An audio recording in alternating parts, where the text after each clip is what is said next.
그래서 오늘 두 번째로 생각할 것은 무엇입니까? 두 번째는 죄에 대해 인간의 무력함을 여러분 인정하시기를 주님의 이름으로 축복합니다.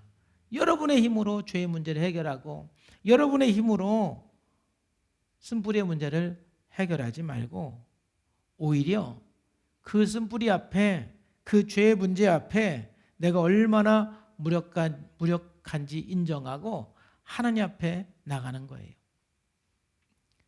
무력감을 인정하는 것이 하나님 앞에 나가는 첫걸음이 되는 거예요. 우리는 스스로의 힘으로 회복할 수 없는 존재인 것입니다.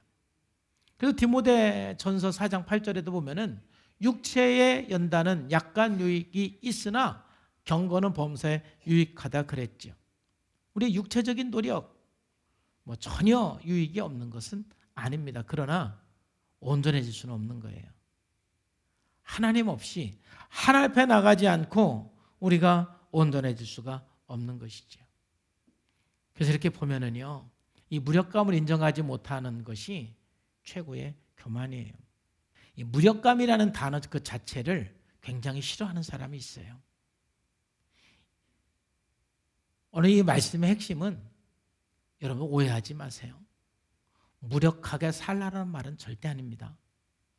인간의 한계, 인간의 무력감을 인정하자라는 것이지 무력하게 살라는 것은 절대 아니죠.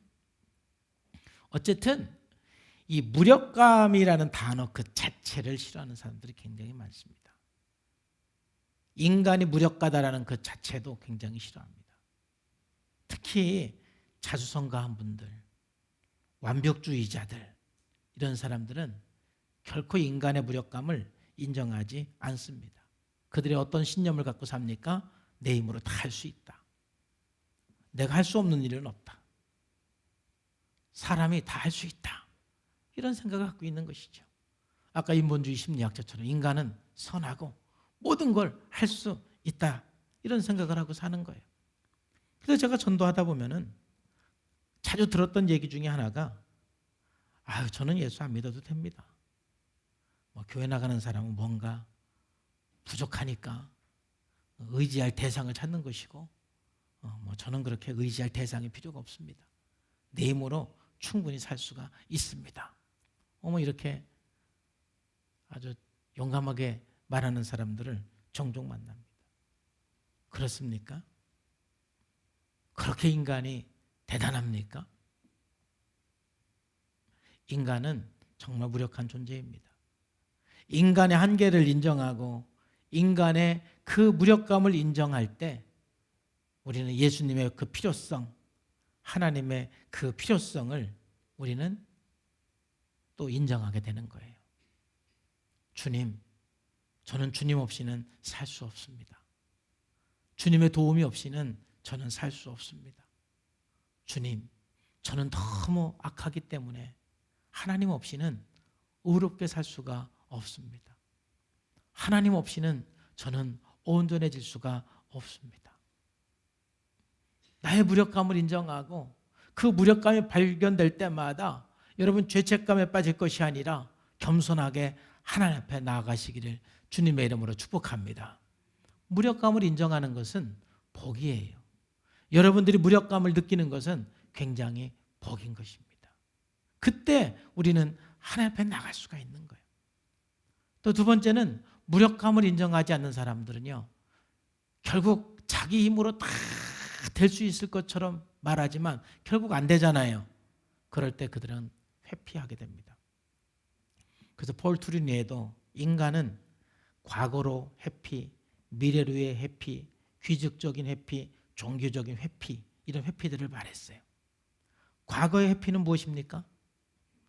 내 힘으로 안 되니까 맨날 옛날 일 무용담이나 하고 있습니다. 내가 옛날에 이랬는데, 내가 초등학교 때 이랬는데, 내가 대학교 때 이랬는데. 사실 지금 자기의 무력감을 인정하고 싶지 않으니까 그 과거에 자기가 이렇다 이것을 아주 나열을 하면서 얼마나 자랑짓을 하는지 몰라요. 그게 도피하는 거예요. 또 미래로의 도피는 무엇입니까? 인천에 이제 배만 들어오면 한 방 터지기만 하면 조금만 기다려봐. 한 방 터질 거야. 조금만 기다려봐. 이제 곧 될 거야. 사실 본인의 현재의 무력감을 인정하기보다는 그냥 뜬구름 잡듯이 앞으로 한 5년만 지나면, 10년만 지나면, 뭐 20년만 지나면 그냥 괜찮아질 것이처럼 그냥 환상 중에 사는 것이죠. 공상 중에 사는 것이죠. 이게 바로 미래로의 도피예요. 인간의 무력감을 인정하지 않으면 이런 도피를 할 수밖에 없어요. 귀족적인 도피는 무엇입니까? 끊임없이 자기의 돈, 자기의 학력, 자기의 어떤 그 권력, 이런 것들을 마치 자기인 것처럼 생각하고 자랑을 하게 되는 것입니다. 그리고 종교적인 도피는 무엇입니까? 종교적인 도피는 그게 뭐 기독교이든 불교이든 어떤 종교이든 그 종교 생활하면서 조금 선한 일을 하고 자기는 굉장히 괜찮은 사람이라고 착각을 하고 사는 것입니다. 오히려 자기가 무력한 존재라는 것을 인정하지 않으면 자기도 모르게 그것을 감추기 위해서 뭔가의 세계로 도피하게 되는 것입니다.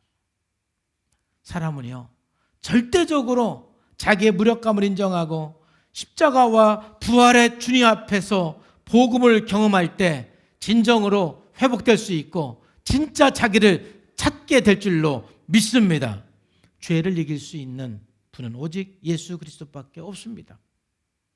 죄에 대해서 승리해서 부활하신 예수 그리스도에는 죄를 이길 수가 없는 것입니다. 그러므로 우리가 죄를 이기기 위해서는 그 예수님과 연합하고 예수님과 하나 돼서 살아가야 하는 것입니다.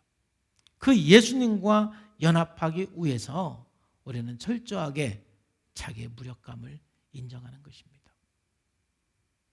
그렇다면 세 번째는 무력감을 인정하고 끊임없이 하나님 앞에 나아가시기를 주님의 이름으로 축복합니다. 우리는 무력한 존재들이에요. 그래서 히브리서 4장 15절에서 16절에 보니까 예수님은 어떤 분이에요? 우리에게 있는 대제사장은 우리의 연약함을 동정하지 못하실 리가 아니요 모든 일에 우리와 똑같이 시험을 받으신 이로되 죄는 없다. 예수님은요, 우리의 모든 아픔, 우리의 모든 고난, 우리의 모든 연약함을 다 아시고 수용하시고 이해하시는 분이에요. 그리고 예수님은 죄는 없는 분이다. 죄에 대해서 승리하신 분이에요. 그렇기 때문에 16절 다 같이 시작. 그러므로 우리는 긍휼하심을 받고 때를 따라 돕는 은혜를 얻기 위하여 은혜의 보좌 앞에 담대히 나갈 것이다. 돕는 은혜를 얻기 위해서 늘 하나님 보좌 앞에 나가는, 우리가 이 회복을 위해서 날마다 하나님 보좌 앞에 나가는 겸손함이 있어야 되는 거예요. 자기의 무력감을 모르는 사람은요, 회복되는 것 같지만 회복 안 되는 거예요. 변화되는 것 같지만 변화 안 되는 거예요. 철저하게 나의 연약함을 인정하고 십자가 앞에 나가셔야 돼요. 돕는 은혜를 얻기 위해서 날마다 하나님 보좌 앞에 나가시기를 주님의 이름으로 축복합니다.